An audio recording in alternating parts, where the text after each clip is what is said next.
So, warning, warning, warning, warning. Ingat sa pagbili ng Molten BG45 dahil kakaunti na lang ang mayroon nito sa market na original. Yo, what's up, riders? Welcome back dito sa aming channel, dito sa Doride Ball Review. So, napanood nyo ba yung ating review kanina lang? And ngayon, ang i-review naman natin ay ang Molten BG4550, ang bagong bola na papalit sa Molten BG4500 at ilalaban naman natin ito ngayon sa Molten GG7X, ang pinaka-paborito ng mga manlalarong Pilipino. So ito talaga yung pinaka gusto. Hanggang ngayon ay marami pa rin gusto itong bola na to dahil nga sa texture, sa grip, sa bounce. At ito talaga yung nakasanayan ng mga natin simula't simula pa lang, no. So, siguro ito yung tumalo kay Spalding na NBA na bola dati, kay Mikasa, itong nagpabagsak sa kanila. Dahil kasi ako, paborito kong bola dati ay yung Mikasa talaga. Gustong-gusto ko yung Mikasa. And nung dumating si Molten, then biglang, boom, naglaho si Mikasa sa basketball. Parang nag-focus na lang ata sila sa volleyball, although may mga basketball pa sila. And anyway, let's go back here naman dito sa comparison. Ito si Molten BG4500. Kung napanood nyo yung ating review kanina, medyo may pagkakaiba sila. Malaki yung pagkakaiba nila. So, yun, no? So, okay, ito nga palang original pala itong Molten GG7X natin. So, yun nga lang, medyo na to, na namantsahan kasi nga yun nga nung binagyo kami, babahain kami, doon to na nilagay sa sako, nilagay sa gilid, tapos nagkaroon ng moist, nagkaroon ng mga ganyan. So kaya ganun, tapos yan may mga kalmot ng pusa. So original yan, no? Ito yung barcode niya. So kung may magtatanong kung binibenta ko to, hindi ko binibenta. Kahit ganito to, kahit na damage to, kahit na mantsahan to, hindi na natin to bibenta. Dito lang to, collection na natin talaga to. At ito yung Molten BG4550. So yun. So ang napansin ko dito, no, this is level 1 din pala, no. So level 1 2023 to 2027. Bakit ang pinagtataka ko dito, no, bakit siya 2023? So yun pala, kung itatanungin niyo bakit siya level 2023 to 2027. So yung level 1 na yan, ito yung accreditation ng itong bola na to, na ibig sabihin ay yung size, yung weight niya and yung air retention niya is na dumaan talaga sa quality control. So accreditation yung level 1 yan. So pag nagtanong kayo kung may level 2 pa ba, level 3, and sa tingin ko hindi ko masasagot, sila lang ang makakapagsabi niyan. So this is a FIBA approved basketball also. So ulitin ko ulit, itong bola na to, binigay sa akin ito nung August, na sabi sa akin ay ito yung papalit sa Molten BG4500, na hindi ko pinaniwalaan kasi nga ay itong bola na to, yung texture niya and yung design niya ay binalik yung dating design ng bola. Ilalapit natin ulit dyan. So, papakita ko ulit muna sa inyo si Molten GG7X. Diba? Ito si Molten GG7X. Makita nyo yung design niya. Diba? Ganyan siya. Si Molten BG45, hindi ganito yung design niya. Ito, bilog-bilog yung niya. Mini P-ball lang tawag dyan. Yung si Molten BG45, naka-P-ball type lang yung panel niya. And, yan, napapansin nyo rito. Ganito siya. So, napakaganda talaga ng bola na ito. Ayun, so, na siya. Nagkaroon ng mantsa. Namantsahan na to. Yan. So, grip check. Alright, di ba? Ganda. So, okay. So, kung tatanungin nyo, bakit naka-grip ako ng bola? So, nung bata kasi ako, elementary pa lang ako, pinapractice ko ng mag-grip ng bola. So, mga rubber na bola yung ginigrip ko dati. Mikasa. Usually, Mikasa na bola kasi napakarami kong Mikasa ang bola dati. Alright. Ito naman si Molten BG45. So, original yan. So, ganito ang original na bola. Naka-printed lang siya. Parang, sticker lang yun, dinikit na gano'n. So, mapapansin nyo kasi para siyang, o kaya sticker na hinit press. Kaya kumapit siya dito. Yan. Hinit press na sticker. Ganun yung bola. Yung barcode niya. So, pag nakalubog yung barcode, malaki yung chance na na fake yung bola. Pero, may pero ako. Kasi yung Molten BG3800 na bola, nakalubog yung barcode nun. So, hindi siya fake. Ang nangyari doon, yung bola na yon ay made in China siya. Molten product siya, pero ginawa siya sa planta ng China. So, ganun kasi yung mga China na bola na pag naglagay sila ng barcode, naka-concave yan, nakalubog. Concave, ibig sabihin nakalubog yun. So, ganun yung mga barcode nila. Kaya mapapansin nyo yung mga barcode ng Spalding, ng Wilson, ng mga iba pang bola. Nakalubog yan. So, pag ganun, usually, yan, sa China ginawa. Kaya, yung Molten BG3800, pag may nakalubog na ganun, original yun. Ang maganda rin sa Molten BG3800, siya, matibay. Pang outdoor talaga siya. Yun nga lang talaga yung weight niya, napakagaan. Unlike ng, magaan na rin pala to magaan na rin pala si Molten BG45. At unlike na itong Molten GG7X, ito hindi natin nasubukan ang weight pa nito. So, wala pa kasi yung timbangan natin dito. So, kailangan nating i-timbangin. So, nasukat na natin to kanina. Ulitin ko na lang ulit dahil new video tong ginagawa natin. So, across is, ang lalabas dito ay 76.1 na centimeter. Ang kanyang, yan, 76.1 yung circumferential nitong bola na to.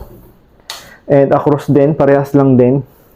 So, yung iba kasi, ito medyo ayun, okay. So, ang pinagkaiba nito ni Molten GG7X kay Molten BG45, mas malalim yung niya. Mas malalim itong bladder line niya. Yan. Kumpara dito kay hindi.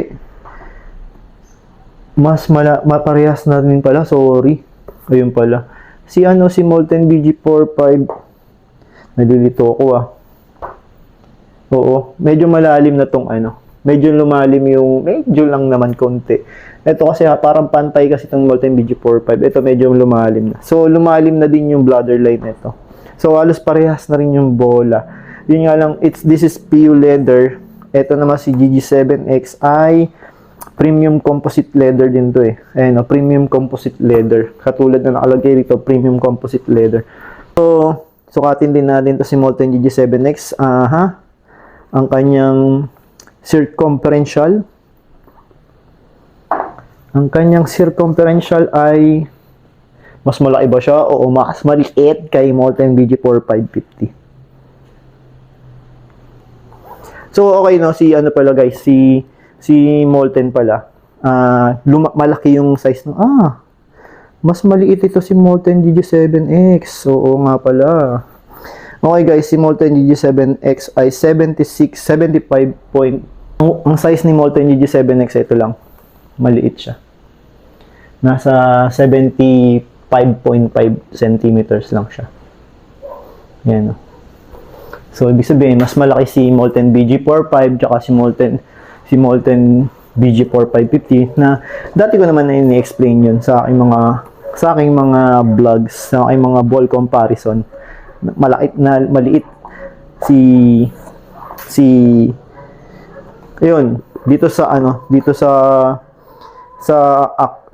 across kasi nga malalim yung panel nito. Yun, so 76.5 naman dito. Pantay ba? Pantayin ko lang para kuwang-kuha natin yung tamang sukat. Mahirap kasi pag tabingi, doon yung magiging dahilan ng hindi niya pagkapantay. So, okay, sa naman nito, sa kanyang, perpendicular to the bladder line, ang sukat niya is 76.8. So, yun nga, kasi malalim malalim yung bladder line nitong GG7X compared dun sa Molten BG45. At mas malalim din talaga dito sa yan. So, across, pag ginawaan natin yung bola, parehas lang siya, pero pag humawak tayo dito sa bladder line, medyo maliit siya.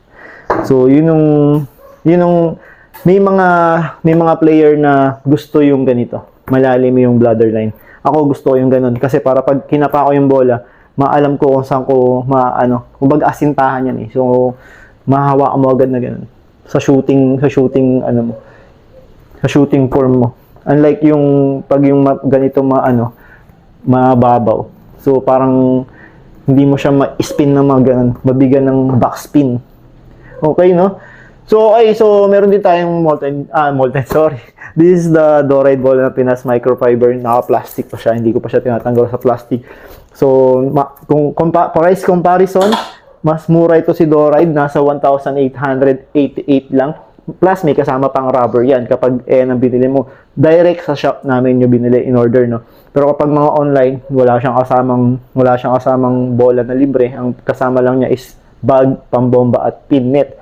And ito naman si mga Molten BG45, once na bumili kayo niya sa amin, pin tsaka net lang ang free niya. Wala siyang kasamang bag tsaka wala siyang libreng bola. Okay guys, so kung bago ay dito sa aming channel, please don't forget to subscribe and click the bell button and like this video, pa-share na rin sa mga GC ninyo. So warning.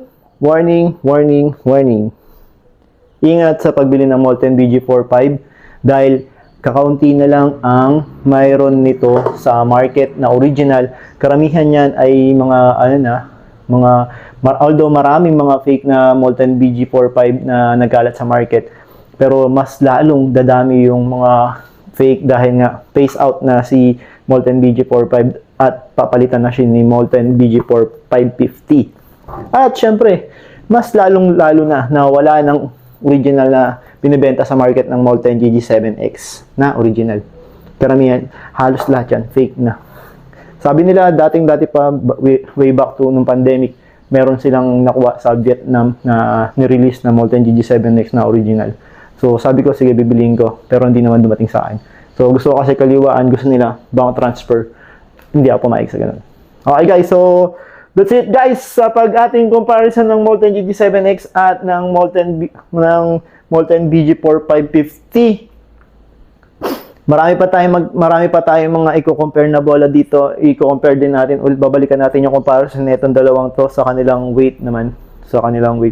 So, okay guys, so ito nga pala yung hangin nitong Molten GG7X na to. Hindi siya nagbawas, hindi lumambot yung bola. And yung air retention ng bola ng Molten is napakaganda. Hindi siya lumalambot, no. All goods, napakaganda talaga. And pag yung GG7X pero yung Molten BG45 tsaka 38 lumalambot yun ngayon. So, pag yung ganito lang na high-end na bola, all goods yan. No? So, marami tayong comparison. I-compare natin to kay Wilson, kay Spalding, kay Doride. So, syempre, mamimigay din tayo ng mga Doride na bola sa mga subscribers natin, sa mga loyalists natin dyan. Kaya, don't forget to invite din yung mga family ninyo, kaibigan ninyo, pinsan ninyo, mga classmate ninyo to subscribe dito sa channel dahil malamang pag nanalo kayo ng bola, pwede rin sila manalo ng bola. So, paano manalo ng bola? Maraming paraan. Meron tayong bola hunting, meron tayong breaking the world record, pwede kayong makipag 1v1 sa amin. So, pwede nyo kami labanan and let's schedule it. Pasayahin natin dito sa ating community. Now, guys. So, thank you for watching